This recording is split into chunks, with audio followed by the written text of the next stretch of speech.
Back to my channel Janu vlogs and Vanitha kitchen. మీరు ఈ video కొత్తగా చూస్తున్నట్టయితే హాయ్ అండి, ఐఎమ్ జాను. మేము తిన్నా తినకున్నా ఏం చేసినా చేయకుండా ఫస్ట్ డొన్నుకి 8:30 వరకు ఫుడ్ ప్రిపేర్ చేస్తాను. సో దానికోసమే ఈరోజైతే ఓట్స్ చేస్తున్నాను. ఆల్రెడీ చాలామంది ఓట్స్ రెసిపీ అడుగుతున్నారు. సో ఓట్స్ అయితే నేను నార్మల్ మెడికల్ షాప్లో తీసుకున్నాను. సో దానికంటే ప్రత్యేకంగా బ్రాండ్ ఏం లేదు, రెగ్యులర్ బ్రాండ్సే మనం తీసుకోవచ్చు. అందులో అయితే ఏ ప్రాబ్లం ఉండదు. ప్యాన్ తీసుకొని అందులో 1/2 స్పూన్ వరకు మనం గీ యాడ్ చేసుకోవాలి. ఎక్కువ 1 స్పూన్ వరకు యూజ్ చేయకూడదంట. సో నాకు రీసెంట్గానే తెలిసింది. ఇందులోకి జీరా, గార్లిక్, ఆనియన్, క్యారెట్ అండ్ కరివేపాకు ఇవన్నీ యాడ్ చేసుకొని మంచిగా సాటే చేసుకోవాలి. మంచిగా సాటే చేసుకున్నాక అందులో పసుపు యాడ్ చేసుకోవాలి. బట్ ఆ క్లిప్ నా దగ్గర మిస్ అయిందనమాట. తర్వాత ఇందులోకి మనం ఓట్స్ యాడ్ చేసుకోవాలి. నేను త్రీ స్పూన్స్ వరకు ఓట్స్ యాడ్ చేస్తున్నాను. డున్నుకి నేను ఒక 2 టేబుల్ స్పూన్ 3 టేబుల్స్ నుంచి ఫస్ట్ స్టార్ట్ చేస్తాను అనమాట. స్టార్ట్ చేసి అది గ్రాడ్యువల్గా పెంచుతాను. సో ఇక్కడ నేను మల్టీ టాస్కింగ్ చేస్తున్నాను. సో ఒక సైడ్ ఓట్స్ చేసుకుంటూనే ఒక సైడ్ నేను దోశలు కూడా వేస్తున్నాను. సో మామయ్య బయటకు వెళ్ళేది ఉంది. సో అందుకని ఇంత ఫాస్ట్గా వేస్తున్నాను అనమాట. అసలు ప్రీవియస్ నైటే మొత్తం నానబెట్టి పెట్టానమాట. సో అందుకనే ఇక్కడ అయితే ఈజీగా అయిపోతుంది వర్క్. సో ఇలా దోశలు వేసేస్తూనే అక్కడ పక్కన ఓట్స్ కూడా బాయిల్ అయిపోతుంది. సో ఇంకా సింపుల్గా అయితే ఓట్స్ మన రెసిపీ రెడీ అయిపోతుందండి. చాలా సింపుల్ అండ్ ఈజీ అనమాట. ఇందులోకి అయితే నేను వాటర్ కూడా యాడ్ చేసుకున్నాను. మీరు చూస్తున్నారు already side to side. And ఇక్కడ వచ్చేసి మనం దోశ కూడా ఫ్లిప్ చేసేసుకుంటున్నాను. డున్నుకైతే ఓట్స్ అయిపోయిందనమాట. సో అందుకని ఇక్కడొకైతే బౌల్లోకి తీసేసుకుంటాను. హోల్ డేలో అతిపెద్ద టాస్క్ ఏంటంటే డున్నుకి ఫుడ్ తినిపించడం. ఎందుకంటే ఫస్ట్ 5-10 స్పూన్స్ బాగానే పెట్టుకుంటాడు, తర్వాత నుంచి స్టార్ట్ అవుతుంది అనమాట. ఇంకా ఎవరి పిల్లలైనా అంతే కదండి. కానీ ఏంటంటే కొంచెం డున్ను పర్వాలేదు, మరి అంత విసికించాడు. అండ్ చైర్లోనే అలవాటు చేశాను కాబట్టి చక్కగా కూర్చొని చైర్లో తినేస్తాడనమాట. ఓట్స్ చల్లారే వరకు నేను ఇక్కడ చిన్నగా పనులన్నీ చేసేసుకుంటున్నాను. తీసిన వస్తువులు తీసిన దగ్గర పెట్టడం అండ్ రీఆర్గనైజ్ చేయడం వల్ల కొంచెం మనకి తేలిగ్గా అవుతుంది అనమాట వర్క్. డున్ను దగ్గరికి వీడియో తీద్దామని వెళ్తే చాలు ఇలా ఫోన్ పట్టుకోవడానికి ట్రై చేస్తూ ఉంటాడు. సో బాగా అల్లరనమాట.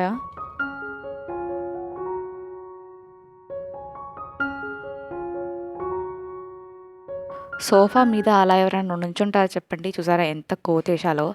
సో ఇలా చేస్తూ ఉంటాడు. సో ఈరోజు ఆఫ్టర్నూన్ లంచ్ గురించి అయితే చికెన్ డబల్ మసాలా దమ్ బిర్యానీ చేయబోతున్నాం. సో సూపర్ టేస్టీ అండ్ యమ్మీగా వచ్చింది. ఇవన్నీ మెజర్మెంట్స్ కూడా ఒకసారి గుర్తుపెట్టుకోండి, మీకు కూడా ఈజీగా ఉంటుంది చేసుకోవడానికి. ఇందులోకి పసుపు 1 టేబుల్ స్పూన్ దాకా యాడ్ చేస్తున్నాను. అండ్ 2 టేబుల్ స్పూన్ మనం కారం యాడ్ చేసుకుందాం. ఇందులోకి 1.5 స్పూన్ మళ్ళీ నేను 1/2 స్పూన్ యాడ్ చేశాను. సో 2 టేబుల్ స్పూన్ యాడ్ చేసుకోండి. And chicken masala, garam masala and ధనియాల పొడి అన్నీ యాడ్ చేసుకున్న తర్వాత లైట్గా కసూరి మెతి మీద చల్లండి. పెరుగు ఇక్కడ మనము నియర్లీ 1 కప్ తీసుకోబోతున్నాము. కాకపోతే కొంచెం మిగిల్చి పక్కన పెట్టండి, ఎందుకో నేను తర్వాత చెప్తాను. ఈ చికెన్ బిర్యానీ అయితే నాట్ రెగ్యులర్ అండ్ ఇందులోకి మనం స్పెషల్ ఇంగ్రీడియంట్ కూడా యాడ్ చేయబోతున్నాం. దాంతో ఇంకా ఫ్లేవర్ ఇన్హాన్స్ అవుతుంది అనమాట. సో చికెన్ అయితే ఇక్కడ మంచిగా మనం మిక్స్ చేసుకోవాలి. సో అన్నిటికీ ముక్కలకి అన్నిటికీ కూడా మంచిగా పట్టించండి మసాలా అంతా. సో నేను షూట్ చేయలేకపోయాను, బట్ 2 టేబుల్ స్పూన్ దాకా అల్లం వెల్లుల్లి పేస్ట్ కూడా యాడ్ చేశాను. అండ్ తర్వాత ఇక్కడ వచ్చేసి నేను ప్యాన్ పెట్టి అందులోకి ఆయిల్ వేసేస్తున్నాను. ఎందుకంటే మనం డీప్ ఫ్రై చేసుకోబోతున్నాం ఆనియన్స్. ఆయిల్ హీట్ అయ్యే వరకు మనం రైస్ కూడా నానబెట్టేసుకుందాము. సో ఇక్కడ బాస్మతి రైస్ మనము 2.5 గ్లాస్ నానబెడుతున్నాను. ఇది మేము 2 పూటలు తింటాం, ముగ్గురు. ఇందులోకి ఇంకా ఏ రైస్ నేను కలపట్లేదు, ఓన్లీ 2.5 గ్లాస్ మనం బాస్మతి రైస్ ఒకటే కలుపుకుంటున్నాము. అన్నిట్లో కంటే బిర్యానీ సింపుల్గా అనిపిస్తుంది కదండి, నాకైతే అనిపిస్తుంది. ఎందుకంటే అన్ని మ్యారినేట్ చేసుకొని పక్కన పెట్టేసుకుంటే అండ్ ఆనియన్స్ ఒకటి కొంచెం ఫ్రై చేసుకుంటే సరిపోతుంది. ఇంకా డైరెక్ట్ పొయ్యి మీద వేసేయడమే కదా. వీడియో మీరు ఇంకా కంటిన్యూ చేస్తున్నట్టయితే థ్యాంక్ యూ సో మచ్ అండి కంటిన్యూ చేస్తున్నందుకు. ఇలాగే సపోర్ట్ చేయండి అండ్ ఛానల్ని సబ్స్క్రైబ్ చేసుకోవడం అస్సలు మర్చిపోద్దు మరిన్ని వీడియోస్ కోసం. బియ్యం నానబెట్టేసి పక్కన పెట్టేశాను అనమాట. ఇప్పుడైతే ఆయిల్ కూడా హీట్ అయిపోయింది. ఇప్పుడు మనం ఆనియన్స్ యాడ్ చేసుకుందాం. ఆనియన్స్ కట్ చేసినట్టు డైరెక్ట్ వేయకుండా ఇలా కొంచెం నలిపి వేస్తే ఏంటంటే అండి చాలా బాగా వేగుతాయి అనమాట, గోల్డెన్ కలర్లో. అలా సింపుల్గా అయిపోతుంది, ఈజీగా ఫాస్ట్ కుకింగ్ అయిపోతుంది అనమాట. ఇంకా వదిలేసేయాలన్నమాట వేసేసి. ఇంకా కలుపుతూ ఉంటే మాత్రం ఆనియన్స్ అంత తొందరగా ఫ్రై కావు. వదిలేస్తే సైడ్ మొత్తం మనకి ఇలా బ్రౌనిష్లో అయిపోతుంది ఈజీగా. అండ్ ఇది అండి సీక్రెట్ ఇంగ్రీడియంట్ వచ్చేసి మనం ఇందులోకి కర్డ్ ఒక 4-5 వరకు ఇలాచి తీసుకుంటున్నాం మనం. అండ్ బ్లాక్ పెప్పర్ కూడా వేయాలి. వేసి మంచి మిక్సీ కొట్టేసి అండ్ పెరుగు కూడా వేయాలి. మనం ఇందులోకి యాడ్ చేసుకోవాలన్నమాట. ఇవన్నీ కలిపేసి మీరు ఒకటి అబ్జర్వ్ చేస్తున్నారా, నేను అసలు ఇందులోకి ఆయిల్ వేయలేదు అసలు. సో ఆనియన్స్ మనం వేయించుకుంటాం కదండి, ఆ ఆయిలే సరిపోతుంది. ఎందుకంటే ఈ మధ్య ఎవరు క్యాలరీస్ తినట్లేదు, సో ఎందుకు అని చెప్పి మేము కూడా ఇంక్లూడ్ చేయట్లేదు. మేము కూడా చాలా వరకు క్యాలరీ డెఫిషియెంట్లో ఉంటున్నాం అనమాట. సో మీన్ వైల్ ఇక్కడ డున్ను కూడా నేను చికెన్ బాయిల్ అవ్వడానికి పెట్టేశాను. ఇక్కడ మన ఆనియన్స్ కూడా ఆల్మోస్ట్ అయిపోయినాయి. సెకండ్ బ్యాచ్ కూడా వేసేసాను అనమాట. అది కూడా మంచి కుక్ అయిపోయిన తర్వాత ఇంకా తీసి సైడ్కి పెట్టుకోవడమే. సో, ఈ మధ్య గ్యాప్‌లో నాకు టైం ఉంటుంది కదండీ! ఆ టైంలో నేను ఇక్కడ మినపగుళ్ళు నానపెడుతున్నాను రేపు ఇడ్లీల కోసం. సో, రేపు షార్ట్ కూడా ఐ థింక్ ఇడ్లీలదే వస్తుందో లేకపోతే ముందే వచ్చేస్తుందో. ఎందుకంటే వీడియోస్ ఎడిట్ చేయడానికి చాలా టైం పడుతుంది. సో, నాకు కొంచెం లేట్ అవుతుందనమాట. ఐ హోప్ మీ అందరికి అర్థం చేసుకుంటారని అనుకుంటున్నాను. సో, అవన్నీ గ్యాప్‌లోనే పప్పులయిపోతే అవి కొంచెం ఫిల్ చేసుకున్నాను. అండ్ ఇక్కడొచ్చేసి మనము ప్లాంట్స్ కేర్ చేస్తూ ఉంటాం కదండీ! ఇదే గ్యాప్‌లో నేను కొంచెం ప్లాంట్స్‌కి కొంచెం రిఫ్రెష్‌మెంట్ లాగా వెట్ క్లాత్‌తో క్లీన్ చేస్తున్నాను. ఎందుకంటే మంచిగా ఎయిర్ ప్యూరిఫైయర్ కదండీ! మన ఇంట్లో ప్లాంట్స్ అన్నీ కూడా మనం స్నేక్ ప్లాంట్స్ అవన్నీ ఎలాగైనా పెంచుకుంటూనే ఉంటాము. 15 డేస్‌కి ఒకసారి లేదంటే మంత్లీ ఒకసారి ఇలా వైప్ చేసుకుంటే చూడండి ఎంత బ్యూటిఫుల్‌గా ఉంటాయో. అండ్ వాటికి మంచిగా ఆక్సిజన్ అందుతుందనమాట. నేనైతే ఈ గ్యాప్‌లో నాకు ఈ వర్క్ అయిపోయింది. అండ్ ఇక్కడ వచ్చేసి మనం బిర్యానీ కోసం అన్నీ స్టార్ట్ చేసేద్దాము. ఆల్మోస్ట్ 12:31 అయిపోయిందనమాట.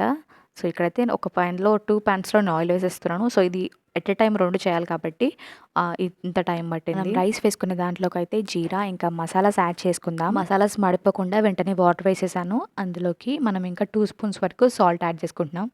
సో, మనం మ్యారినేట్ చేసిన దాంట్లో 2 స్పూన్స్ అండ్ ఇక్కడ రైస్‌లో 2 స్పూన్స్ సరిపోతుంది పర్ఫెక్ట్‌గా. అయితే చికెన్‌లో కూడా పోపేస్తానండి పక్కా. దీంతో ఫ్లేవర్ ఇంకా చాలా బావుంటుందనమాట. సో, ఇక్కడైతే జస్ట్ మనం నార్మల్ గరం మసాలాస్ వేసేసి ఇందులోకి మన చికెన్ కూడా యాడ్ చేసేయాలి. మంచిగా మిక్స్ చేసుకోవాలి. ఆయిల్ కూడా నేను చాలా తక్కువ వాడానండి రైస్‌కి కానీ, అదే ఇందులో మన చికెన్‌లో కూడా నేను చాలా తక్కువ వాడాను. ఆకలేస్తుందా మ్యాక్సీ? మేమైతే ఎప్పుడు చికెన్ తెచ్చుకుంటామో అప్పుడు కంపల్సరీ మ్యాక్సీకి కూడా మేము చికెన్ తీసుకొస్తామనమాట. సో, దాని ఎక్సైట్‌మెంట్ అది. సో, వాటర్ అయితే ఫుల్‌గా బాయిల్ అవ్వాలండి. మొత్తం ఇట్లా ఒక 5 మినిట్స్ వరకు మొత్తం మరిగించాలి. అప్పుడే మన వేసిన గరం మసాలాస్ అన్నీ కూడా అందులోకి ఫ్లేవర్స్ బాగా వస్తాయన్నమాట. తర్వాత మనం రైస్ యాడ్ చేసుకుందాము.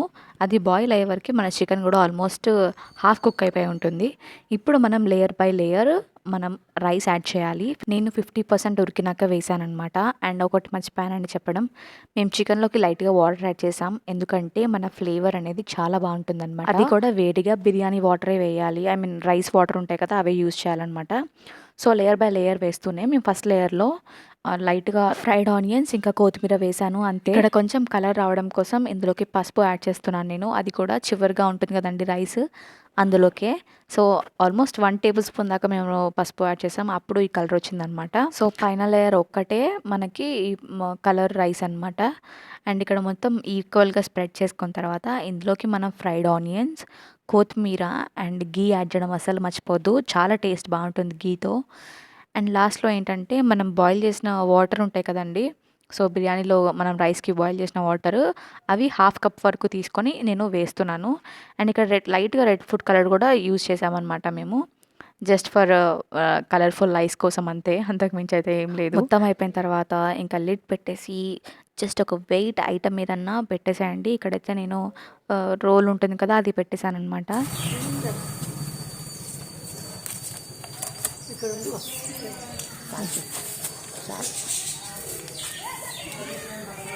నేనేదో ఫ్లవర్ షూట్ చేద్దామని వస్తే ఆ ముసలావిడ అడిగారనమాట ఫ్లవర్ అందుకే ఇచ్చాను. 15-20 మినిట్స్ తర్వాత మన బిర్యానీ అయితే రెడీ అయిపోతుంది. ఫస్ట్ 5 మినిట్స్ మాత్రం హై ఫ్లేమ్ పెట్టండి. తర్వాత లో ఫ్లేమ్‌లోకి టర్న్ చేసుకోవాలి.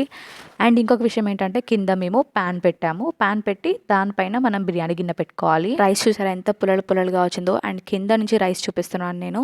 ఒక్క దగ్గర కూడా అడుగంటలేదు. ఎంత బాగా వచ్చిందో చూడండి. అసలు రైస్ మాత్రం superb taste excellent wonderful. One thing ఏంటంటే మనం అడుగంటకుండా రావడానికి రీజన్ ఒకటి పాన్ పెట్టాము. ఇంకొకటి మనం చికెన్‌లో లైట్‌గా వాటర్ యాడ్ చేసాం. దానివల్ల ఫ్లేవర్ అనేది మంచిగా రైస్‌కి పడుతుంది. అండ్ రైస్ సూపర్బ్ టేస్టీగా ఉంటుంది. యాక్చువల్ చికెన్ పీసెస్ కంటే కూడా రైస్ చాలా ఫ్లేవర్ వచ్చిందండి. Superb tasty. అండ్ మన సీక్రెట్ పేస్ట్ మర్చిపోలేదు కదా! సో, మీరు ఒకసారి ట్రై చేసి చూడండి. చాలా బాగుంది టేస్ట్.